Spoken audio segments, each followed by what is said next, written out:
महंत जी महाराज कहा करते हैं अपने दिशा निर्देशों में, ये कर्म की भूमि है, यहाँ पर मन से करने का फल है। जैसा करोगे वैसा ही भरोगे। हर व्यक्ति को यहाँ से कर्म करके जाना है। ये भजन के भाव सुनिए चल रहे हैं, सुनिएगा।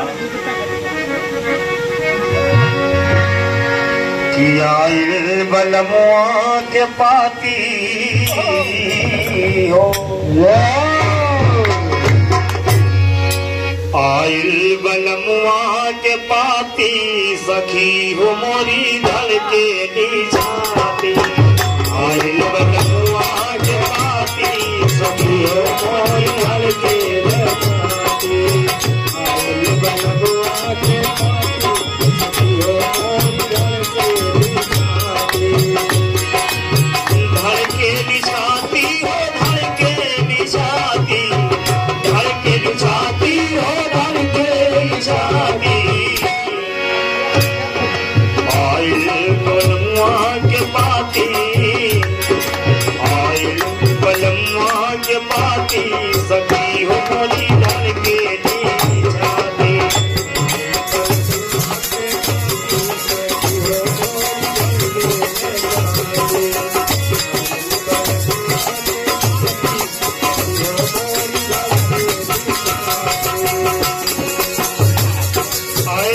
के पापी सखी हो मेरी रह के लिए जाती। ईश्वर मनुष्य को 3-4 बार संदेशा दिया करते हैं। 3-4 बार एक पाती भेजा करते हैं कि तुम्हारे पास वक्त अब ज्यादा नहीं है, मैं तुम्हें संकेत कर रहा हूँ, संभल जाओ। वो ईश्वर की दिया हुआ वार्निंग एक संदेश है जो हर मनुष्य को मिला करती है। लेकिन कुछ मनुष्य विद्वान जान जाते हैं और ज्ञान के कुछ समझ नहीं पाते हैं। ईश्वर की पहली पाती कौन आई?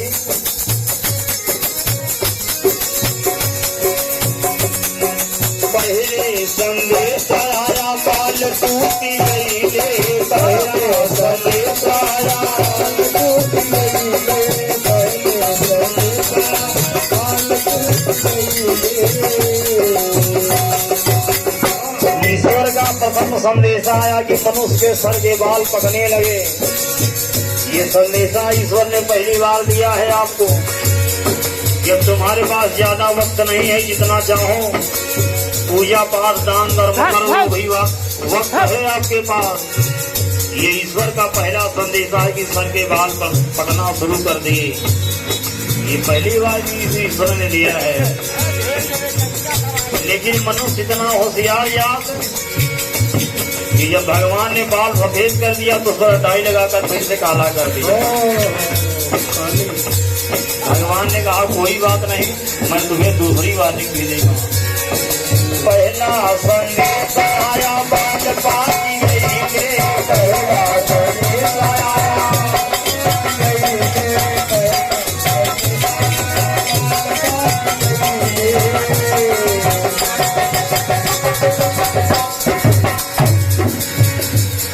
ये मनीष भैया आप चारों भाइयों की तरफ से भगवान के श्री कमल चरण में ढेर सारी सर्वमुद्राएं अगर हुए हैं।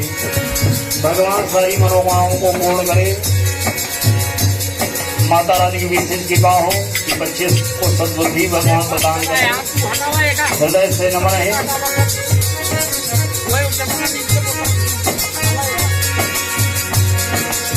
पहला संदेश आया बाल पाती गई में, पहला संदेश आया बाल पाती गई में, पहला संदेश आया बाल पाती गई में।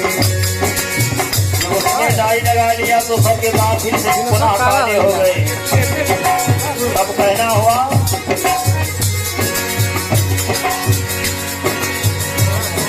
घरवा में रहे दिन राती,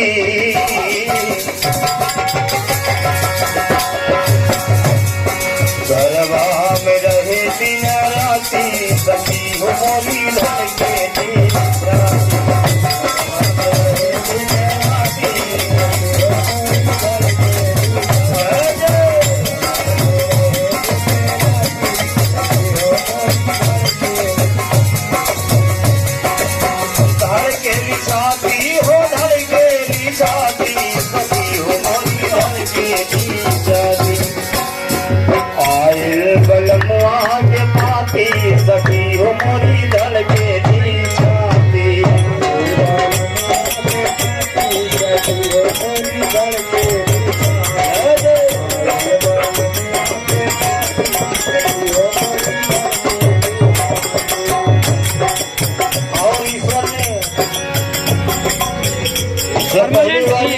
मनुष्य से अनदेखा कर दिया।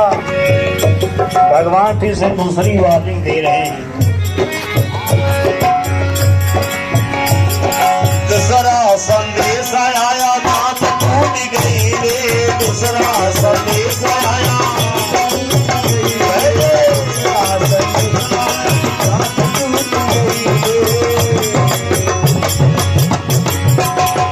ईश्वर ने दूसरा संदेशा दिया कि अभी वक्त है, भगवान का भजन पूजा पाठ कर लो, दान कर लो। दूसरे संदेशे में ईश्वर ने ये कहा कि समय आया तो आपके मुख के दांत टूट कर गिरना शुरू कर दिए। ये ईश्वर का दूसरा संदेशा है। लेकिन मनुष्य इतना होशियार यार कि लोकल दांत लगवा लिया उसने, फिर से खाना पीना शुरू कर दिया। लेकिन भगवान के संकेत को नहीं समझा। दूसरा संदेश आया, बात टूट गई रे। दूसरा संदेश आया,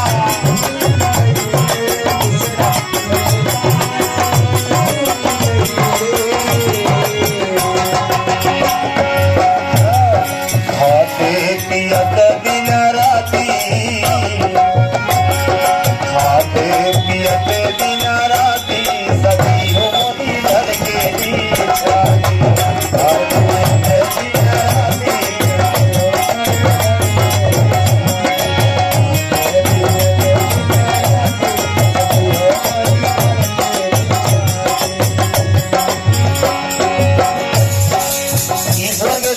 संदेश को मनुष्य समझ नहीं पाया। दांत टूट गए लेकिन नकली दांत लगवाकर फिर से भोजन करना शुरू कर दिया। अच्छे से खाया। भगवान ने कहा कोई बात नहीं, मैं तुम्हें तीसरी वार्निंग दे रहा हूँ। तीसरा संदेश आया, रोशनी चली गई। तीसरा संदेश आया,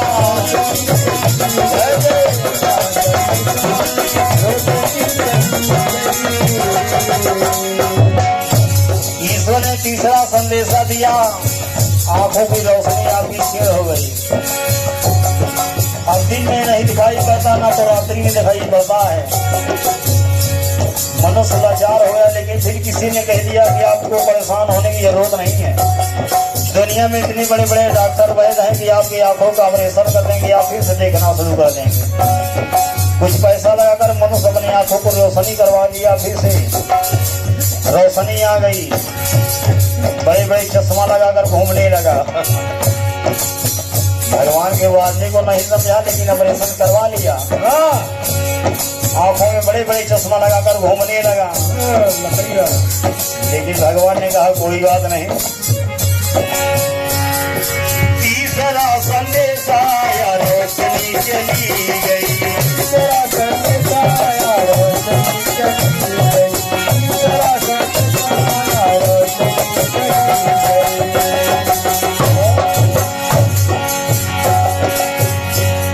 आंखों की रोशनी जब आ गई तो अपने परिवार में, अपने बच्चों के साथ, अपने नातियों नकुरों के साथ,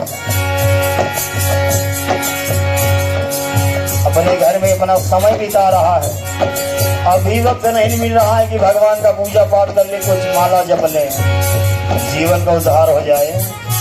लेकिन परिवार में लिपटा रहा, माया को देखता रहा, माया में परेशान रहा। कुछ करने की क्षमता नहीं है, लेकिन फिर भी चिंता बहुत बड़ी है कि हमारी खेती कैसे हो रही है, हमारे बच्चे क्या कर रहे हैं, पैसा कमा रहे कि नहीं कमा रहे हैं, इसकी फिक्र ज्यादा है। ये प्राण अब इस तन से जाने वाले हैं, इसकी चिंता नहीं कि प्राण निकलेंगे और जाएंगे कहाँ, इसकी चिंता नहीं है। लेकिन अपने धन की चिंता है कि मेरी खेती अच्छी हो रही कि नहीं हो रही, और अपने आप को स्वयं चिंता नहीं करता मनुष्य। बस यही कारण है कि लख 84 में जाना पड़ता है। घरवा में सोवे बिना राती,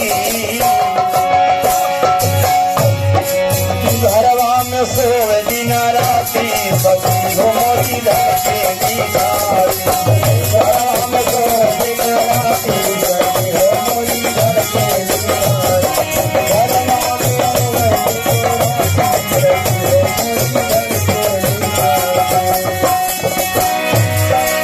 घर के बिछाती हो, घर के बिछा मोरी धड़के आयल बलमुआ के पाती कभी हो मोरी धड़के आयल बलमुआ के पाती आयल बलमुआ के पाती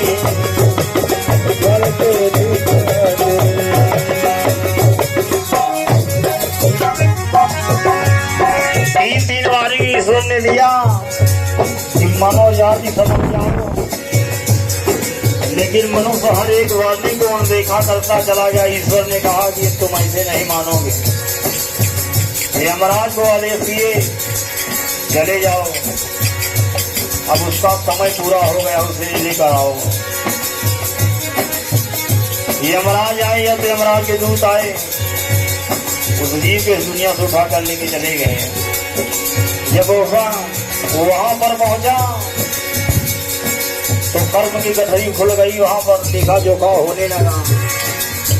इस जीव ने अपने जीवन में क्या क्या किया है, कितना धर्म किया, कितना धर्म किया। यमराज बोले महाराज, उसने तो अपने जीवन में केवल चोरी ही चोरी किया है, शराब पीकर घूमता रहा, मांस मदिरा का सेवन किया है, कभी ना तो पूजा किया, ना तो कभी पाठ किया, ना तो कभी किसी की मदद किया, ना तो सहायता किया, ना तो कभी धार्मिक विचार आए। बताइए क्या किया जाए।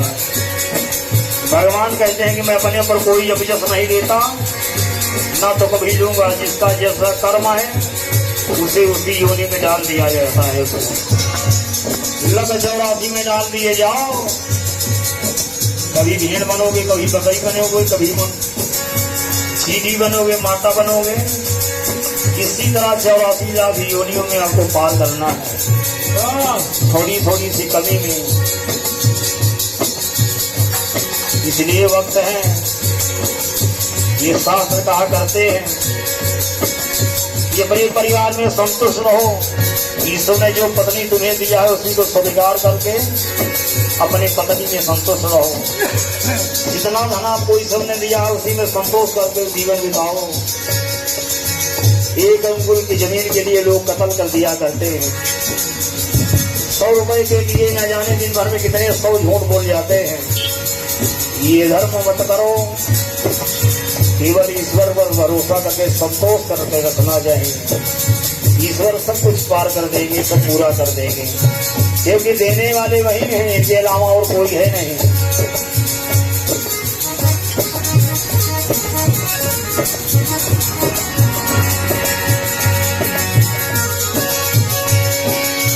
नैया सबकी पार करेंगे, नैया सबकी पार करेंगे, नैया सबकी पार करेंगे, नैया सबकी पार करेंगे। खाली झोली सबकी भरेंगे, खाली झोली सबकी भरेंगे, खाली झोली सबकी भरेंगे। बस ईश्वर पर भरोसा रखो, अपने केवल कर्म को करो, सत्य कर्म करो। ये वाला जन्म तुम्हें मनुष्य का ही मिले, यदि मनुष्य का न मिले तो जानवर का भी न मिले। लक्ष्य राशि से आप छूट जाएं, यही बहुत बड़ी बात है।